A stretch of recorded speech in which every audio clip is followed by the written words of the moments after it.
하나님의 말씀을 보시겠습니다. 하나님의 말씀은 출애굽기 27장 13절로 16절 말씀까지 함께 보시겠습니다. 동을 향하여 뜰 동편의 강도 50규빗이 될지며 문 이편을 위하여 포장이 15규빗이며 그 기둥이 셋이요 받침이 셋이요 문 저편을 위하여도 포장이 15규빗이며 그 기둥이 셋이요 받침이 셋이며 뜰 문을 위하여는 청색, 자색, 옹색 실과 가는게 꼰 배실로 수노와 짠 20규빗의 장이 있게 할지니 그 기둥이 넷이요 받침이 넷이며 아멘. 할렐루야. 오직 예수입니다. 오늘은 동문 예수에 대해서 말씀을 듣도록 하겠습니다. 성막을 알면 복음이 열립니다. 요한복음 10장 1절로 3절 말씀을 함께 보시겠습니다. 내가 진실로 진실로 너희에게 이르노니 양의 우리의 문으로 들어가지 아니하고 다른 데로 넘어가는 자는 절도며 강도요 문으로 들어가는 이가 양의 목자라. 문지기는 그를 위하여 문을 열고 양은 그의 음성을 듣나니 그가 자기의 양의 이름을 각각 불러 인도하여 내느니라. 아멘. 양의 우리의 문으로 들어가는 이가 목자라고 합니다. 그래서 오늘 우리가 양의 우리의 문으로 다 들어가는 저와 여러분들이 되셔야 됩니다. 이 문이 바로 동문 예수입니다. 양의 우리에는 문이 하나가 있습니다. 성막의 세마포 울타리에도 동쪽에 문이 하나가 있습니다. 이 문을 동문이라고 합니다. 동문은 문지기신 예수님이 계십니다.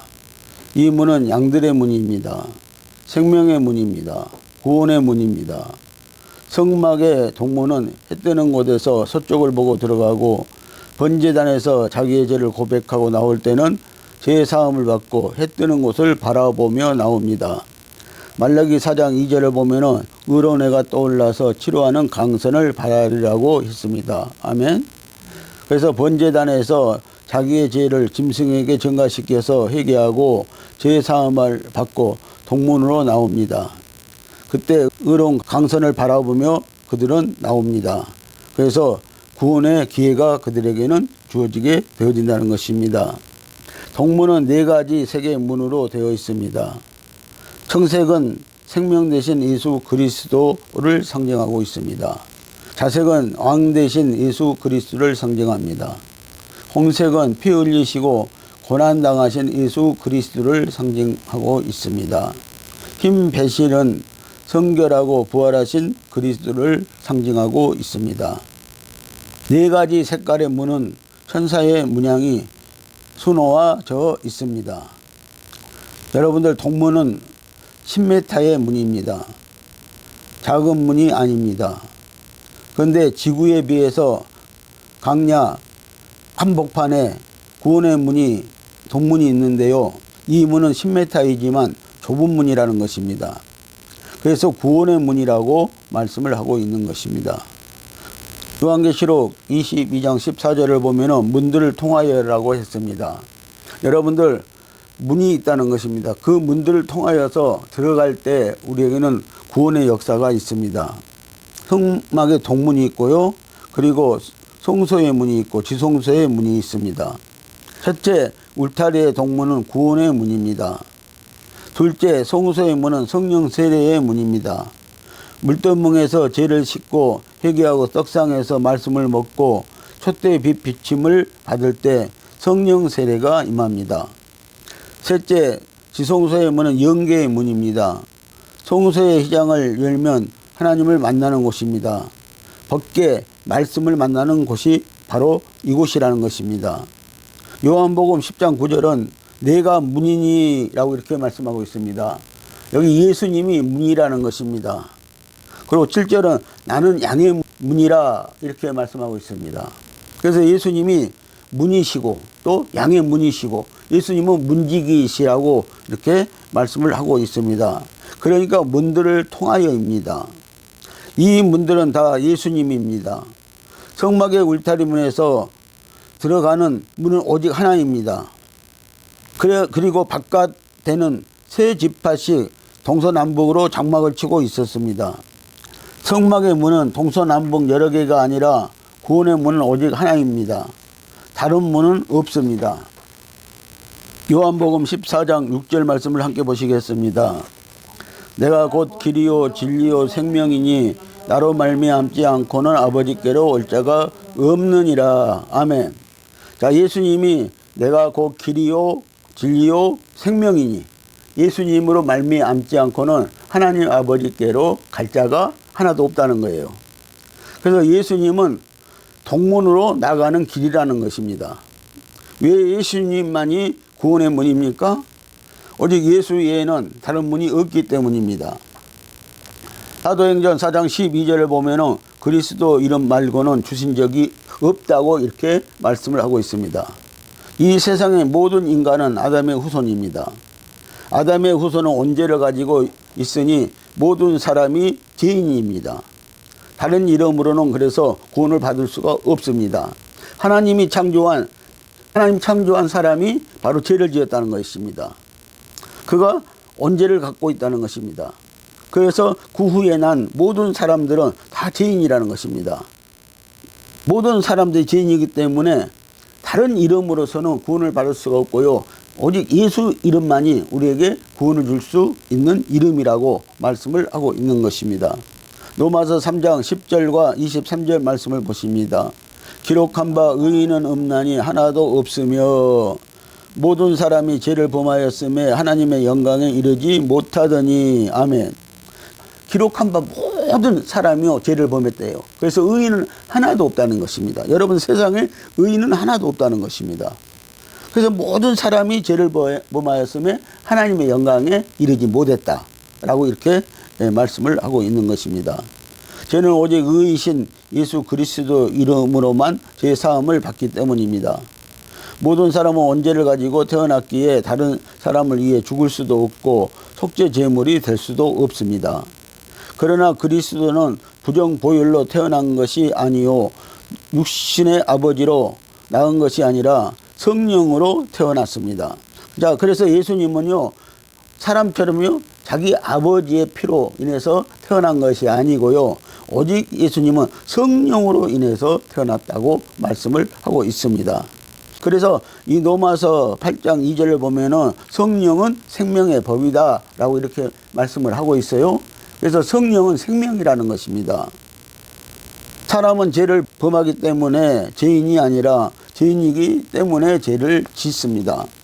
그러므로 인간은 다른 사람을 위해서 죽을 만한 능력이 없습니다. 여러분들, 석가모니가 공자가 아무리 전해도요 그 사람들이 다른 사람을 위해서 죽을 수는 없었다는 것입니다. 그래서 그들은 다른 사람의 죄를 사해해 줄 수가 전혀 없었다는 것입니다.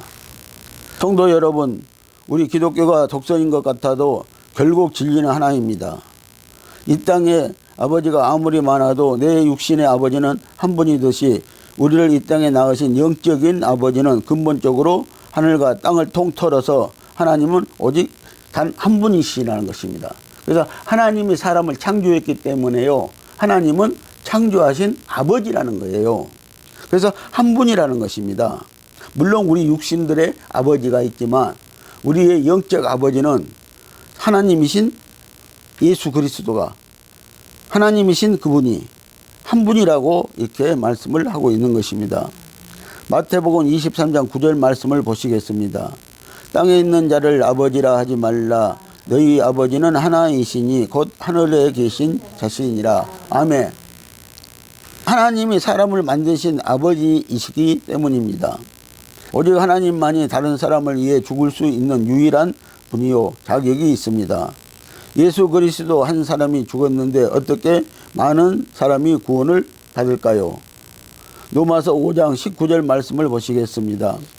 한 사람의 순종치 아니함으로 많은 사람이 죄인 된 것 같이 한 사람의 순종하심으로 많은 사람이 의인이 되리라. 아멘.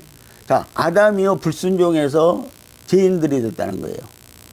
그런데 예수 그리스도는 순종해서 오늘 의를 이루셨다고 말씀을 하시고 있는 것입니다. 인류의 조상 아담 한 사람의 범죄가 모든 사람을 범죄자로 만들었습니다.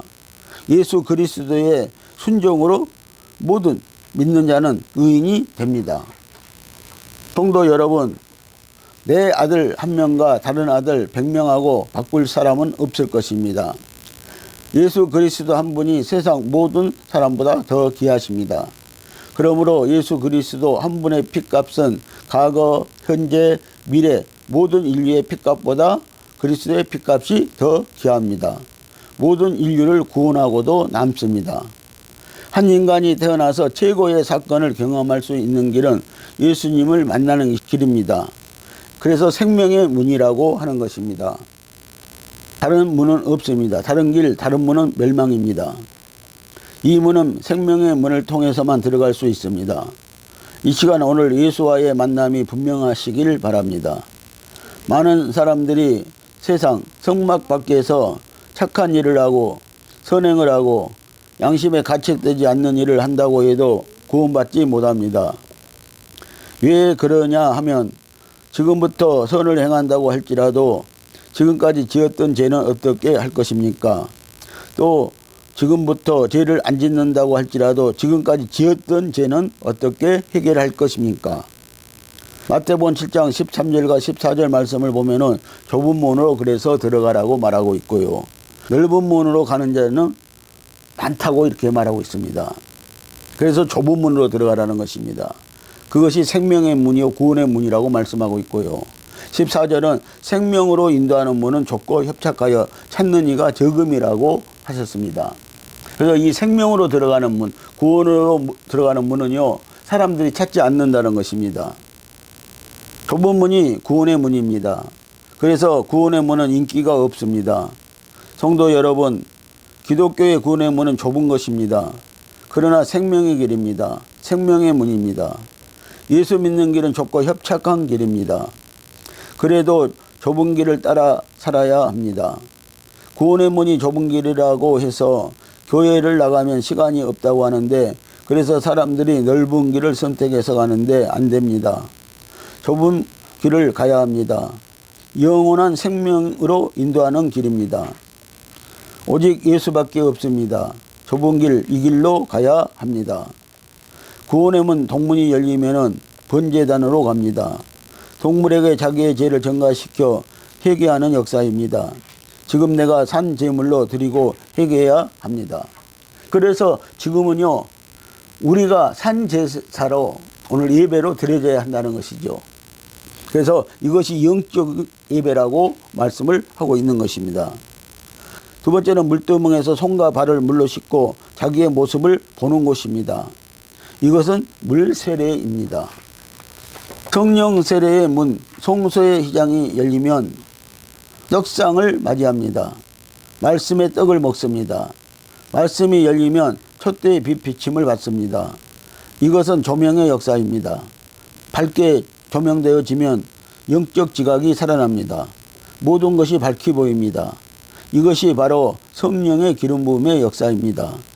요한일서 2장 27절 말씀을 함께 보십니다. 너희는 주께 받은 바 기름 부음이 너희 안에 거하나니 아무도 너희를 가르칠 필요가 없고 오직 그의 기름 부음이 모든 것을 너희에게 가르치며 또 참되고 거짓이 없으니 너희를 가르치신 그대로 주 안에 거하라. 아멘. 여러분들 성령님이 가르치신 대로 우리가 주 안에 거하라고 말씀을 하고 있습니다. 그러면 사는 역사가 나타나는 것입니다. 분향단은 기도입니다. 성령 세례를 받으면 기도가 깊어집니다. 영적 세계가 열립니다. 또 성령 세례를 받고 분향단의 기도가 열릴 때는 지성소에 하나님의 깊은 임재의 역사와 주님과 일문일답의 기도가 열립니다. 그러므로 내가 누구인지 알게 되고 사람이 왜 태어났는지 알게 되어 본 정신이 들어옵니다. 영계의 문으로 들어가 버리면은 마당과 성소에서 맛보지 못한 깊은 하나님의 임재와 음성을 듣게 됩니다.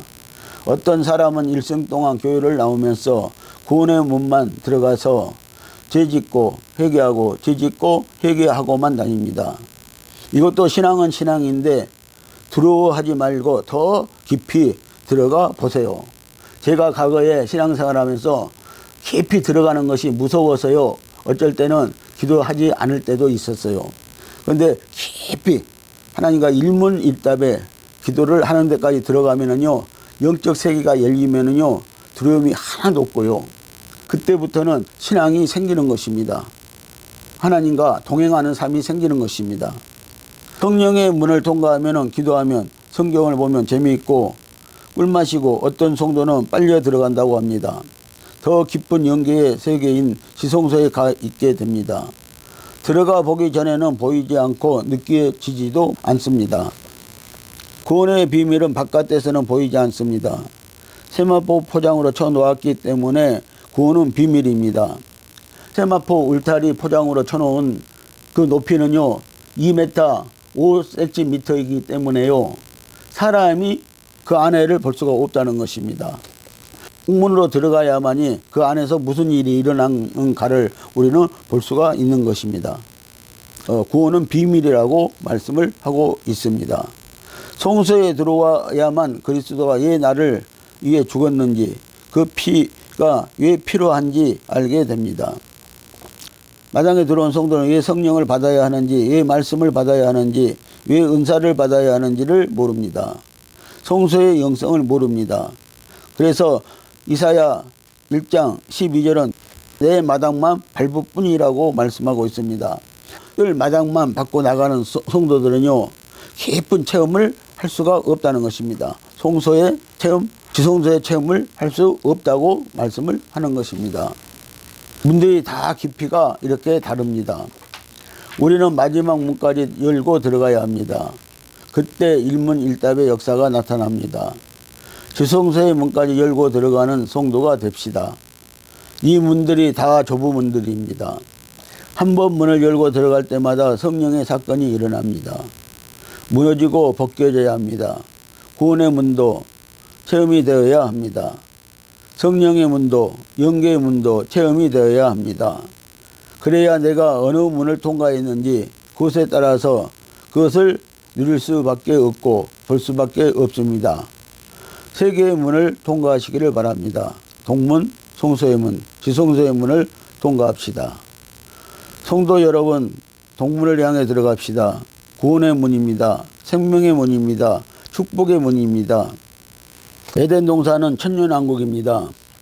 아담이 선악과를 먹는 죄를 짓고 떠났을 때 하나님은 에덴 동쪽 생명과가 있는 동쪽 문을 하얀검으로 지키게 하셨습니다. 창세기 3장 24절 말씀을 같이 보십니다. 이같이 하나님이 그 사람을 쫓아내시고 에덴 동편의 그룹들과 두루 도는 하얀검을 두어 생명나무의 길을 지키게 하시니라. 아멘. 이 생명나무는 예수 그리스도를 말씀하고 있습니다. 우리가 생명나무이신 예수 그리스도를 먹어야 우리가 구원을 받습니다.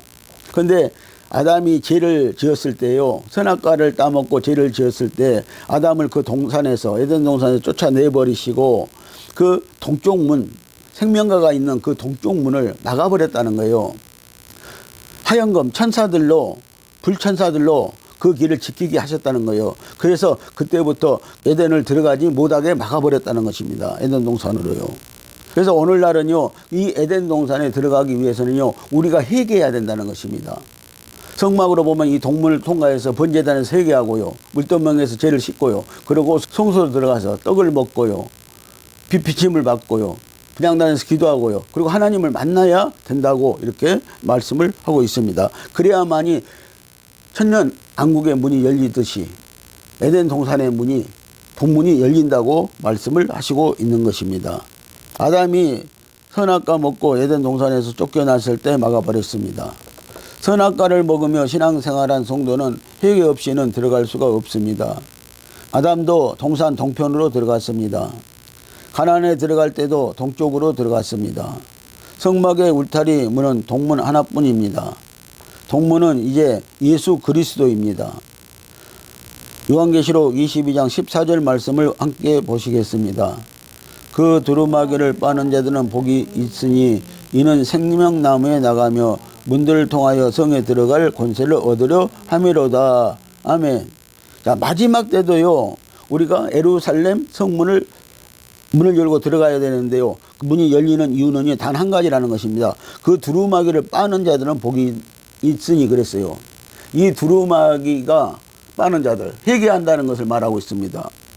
회개하지 않고는요 갈 수가 없다는 거예요. 들어갈 수가 없다는 거예요. 동문으로 들어갈 수가 없다는 것입니다.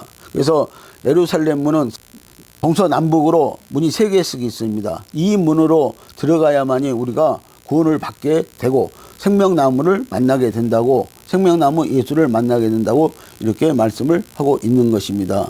오늘 사랑하는 성도 여러분, 하나님이 정하신 문으로 들어가야 구원 영생이 있습니다. 기도하시겠습니다.